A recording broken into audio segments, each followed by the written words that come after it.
de bord prend l'initiative de poser son 747 sur une piste d'un aéroclub réservé aux petits avions de tourisme. Il met l'avion dans l'axe de la piste et il ralentit l'avion au maximum. Il le freine, il le freine, il le freine. L'avion est pratiquement cabré pour faire prise au vent. Il sort les aérofreins, il sort les rétrofreins, il sort le train d'atterrissage, il sort tout ce qui peut sortir pour faire prise au vent. Même les passagers passent les mains par le hublot pour faire prise au vent. Et on freine l'avion, on le freine, on le freine, on le freine. 10 mètres avant la piste, l'avion pose le train arrière. L'avion est toujours cabré, cabré. Les roues sont bloquées. Le pilote est debout sur le frein, il tire le frein à main. L'avion pose le nez sur le bitume, il continue à avancer, il dépasse la piste, il fait 20 mètres dans le gazon et il s'arrête. Ça, tu sais qu'on a eu de la chance, Marcel, hein? Alors ça, pour une piste courte, elle est courte, hein? Mais alors, putain, qu'elle est large!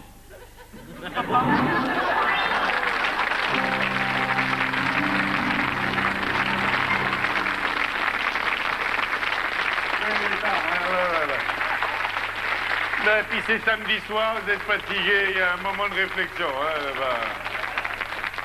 On est toujours dans le domaine de l'aéronautique et un grand congrès est levé pour savoir quelle est la compagnie aérospatiale qui pourra aller le plus loin dans l'espace. Alors les Américains, toujours au premier plan, sont là, au premier plan, ils sont là, alors ils prennent la parole, ils font maintenant, avec le nouveau réacteur que nous avons mis au point, il va nous être possible, sans aucun problème, d'aller pouvoir joindre Jupiter.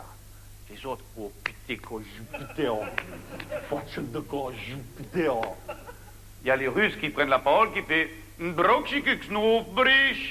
maintenant, avec les nouveaux réservoirs et les nouveaux carburants que nous avons mis en place, il nous va être possible d'atteindre Mercure. Oh putain, Mercure. D'accord, Mercure. Puis il y a les Belges qui se lèvent. Alors, vous me faites doucement rigoler avec votre bozère, hein? L'autre qui va aller sur Jupiter, l'autre qui va faire pisser le chien sur Mercure. Mais nous, on a quelque chose de beaucoup plus sérieux, hein? Mais oui, dis-tu que nous, on va atterrir sur le soleil? Hein? Alors, il y a le Français qui lève la main, qui est bon, qui a foutu la merde, qui fait, dis donc, on est... dans quel matériau tu vas faire ta fusée? Parce que, arrivé à des milliers de kilomètres du soleil, ta fusée, elle va faire... Oui, alors tu me fais rire, toi, hein? Mangeur de grenouilles, va. Mais on a prévu tôt, nous. On va atterrir la nuit.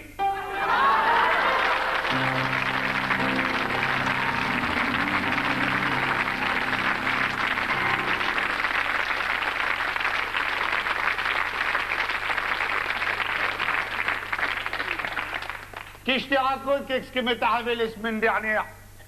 Oh, Hamzo, j'étais avec ma femme Zoubida. Je dis, on va aller visiter mon cousin Mohamed à Saint-Robidoux, chef de la banlieue parisienne. Alors, je prends les 404 diesel, mazout, break, turbo avec la galerie sur le toit. Tellement il y a longtemps sur le toit, elle est rouillée, elle est toute niquée, on peut même pas la démonter. On sort de Paris, ma femme Zoubida, elle avait la carte sur les genoux, t'es fait, tu chauffes la route, moi je conduis. Alors, je la conduis, et je prends le Telnil des Saint-Cloud, je prends l'interroute des Normandie, je sors la première sortie, hablé. Et c'est là que ça a commencé à merder. Je m'ai perdu en pleine la campagne. Alors tout d'un coup, j'étais en train de rouler comme ça sur la forêt avec les oiseaux qui gazouillent sur les branches tofues des poteaux télégraphiques. Quand tout à coup, ma femme qui est Zoubida, elle me dit, écoute, on est complètement perdu, chauffe là-haut la colline, il y en a une petite ferme, on va demander l'itinéraire, s'il vous plaît, s'il vous plaît. Alors, j'arrête la voiture devant le portail, je descends de la voiture, je ferme la portière, j'ouvre le portail, je remonte dans la voiture, j'ouvre la portière, je remonte dans la voiture, je démarre, j'avance la voiture, je descends, j'ouvre la porte, je ferme la porte, je descends, je ferme le portail pour pas que l'épaule les foute le camp, je remonte dans la voiture et je monte jusqu'à la ferme, j'arrête la voiture, je descends la voiture, il y avait un espèce de paysan avec le bonnet sur la gueule qu'il était en train de traire la saison. Je vais le voir, j'ai fait bonjour monsieur, excuse-moi de te dérange. Je cherche la route de Saint-Robidoux chef. Est-ce que tu connais tout ce que c'est? Il me dit qu'il ne connaît pas. J'ai dit, je remonte dans la voiture, je la fais demi-tour, je descends la petite route, j'arrive devant le portail, j'arrête la voiture, je descends la voiture, j'ouvre le portail, je remonte dans la voiture, je ferme la portière, j'avance la voiture, je descends de la voiture, je ferme la portière, je referme le portail pour pas que les poulets foutent le camp. Suivez, Nadine, je remonte dans la voiture. Au moment où je démarre, il y a le paysan, il me fait « Oh! Oh, monsieur, venez voir !» Je descends la voiture, j'ouvre le portail, Je remonte dans la voiture, je ferme la portière, je fais demi-tour, je rentre la voiture, je descends la voiture, je ferme la portière, je referme le portail pour pas que les poulets foutent le camp, je monte dans la voiture, j'arrive devant le paysan, j'arrête la voiture, je descends la portière, je dis, ouais, monsieur, t'es là demandé que je la remonte. Il m'a dit, oui, c'est parce que j'ai demandé là, à ma femme la route de Saint-Troubidou, chef. Et c'est pas non plus.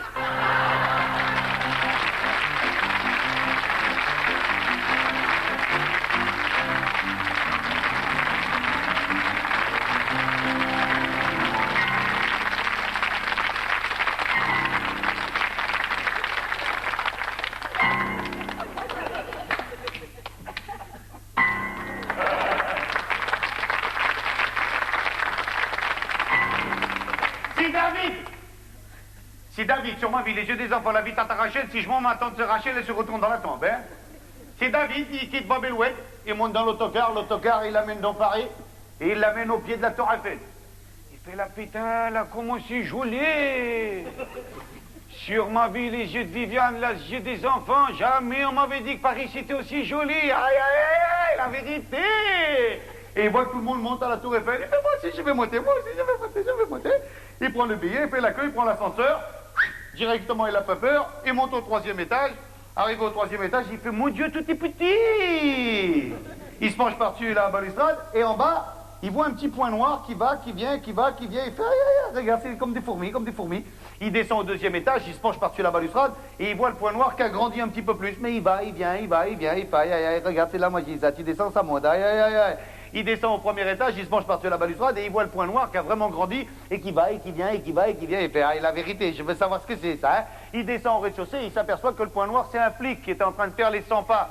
Il va voir le flic, il lui tape sur l'épaule, il fait, alors dis donc, comment tu vas, toi? Le flic le regarde, il fait, dites donc, on se connaît d'où? Mais arrête, je te connais depuis que j'ai tout petit, moi.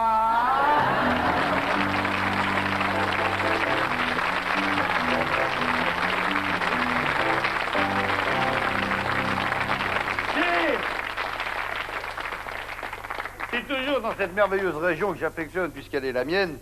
C'est toujours dans le sud de la France. C'est un type qui prend un appartement en location, il l'a visité, il prend les clés, il emménage et au bout d'une semaine, il appelle son agence. Et il fait, allô? Oui, alors écoutez, ça va pas du tout. Je suis au bord de la dépression, je suis même au bord de la fenêtre. Un pas de plus, je me jette, j'en peux plus. C'est la guerre, au secours. Allez, venez vite, j'en peux plus. Ouais, je vous attends! Au secours! C'est la guerre! Putain, le mec, le directeur de l'agence, il prend sa voiture, il arrive, il se gare en double fil, il monte 4 à 4, il ouvre la porte, il fait quoi? Qu'est-ce que c'est? Le mec, il est au bord de la fenêtre, il fait j'en peux plus.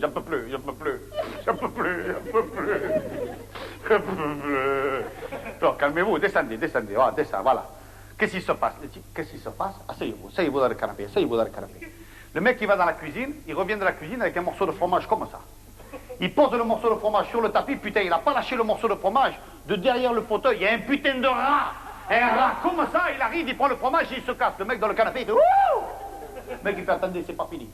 Il retourne dans la cuisine, il revient avec 2 morceaux de fromage. 2 morceaux de fromage, comme ça. Putain, il pose les 2 morceaux de fromage sur la carpette, patch de con. Il n'a pas lâché les 2 morceaux de fromage. Il y a 2 rats comme ça. Ils arrivent devant la canapé, ouah, patch de con. Ils prennent le fromage, ils se cassent. Le mec, il fait wouh! Le mec, il dit attendez, c'est pas fini. Il retourne dans la cuisine, il revient avec 3 morceaux de fromage. 3 morceaux de fromage, comme ça. Pas de d'accord. Il pose les 3 morceaux de fromage au milieu de la salle de séjour. Oh putain, il n'a pas lâché les morceaux de fromage. Il y a 2 derrière le canapé, 2 rats comme ça. Et un poisson comme ça. Ils arrivent, ils prennent le fromage, ils se cassent. Le mec, il fait oh! Je comprends plus. Les rats peut-être, mais le poisson. Alors écoutez, hein, l'humidité, on en parlera après. Hein.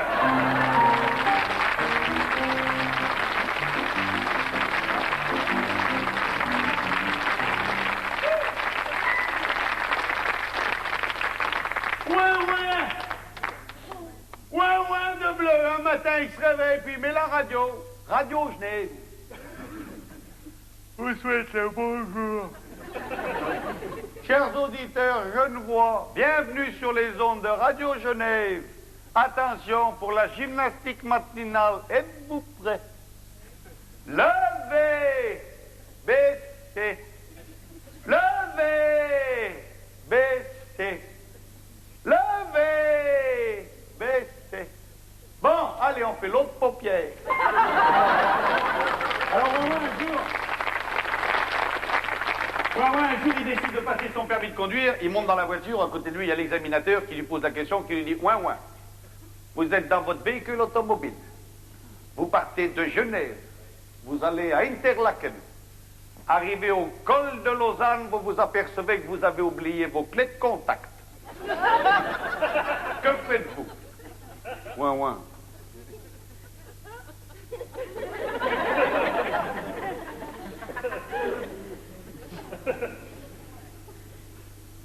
Je suis dans mon véhicule automobile. Je regarde dans mon miroir réfléchissant s'il n'y a personne qui vient derrière. Je mets mon signopile vers la droite.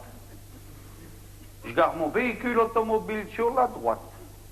Et je descends prudemment de mon véhicule automobile en fermant la portière et je vais voir derrière quel est le con qui m'a poussé jusque-là.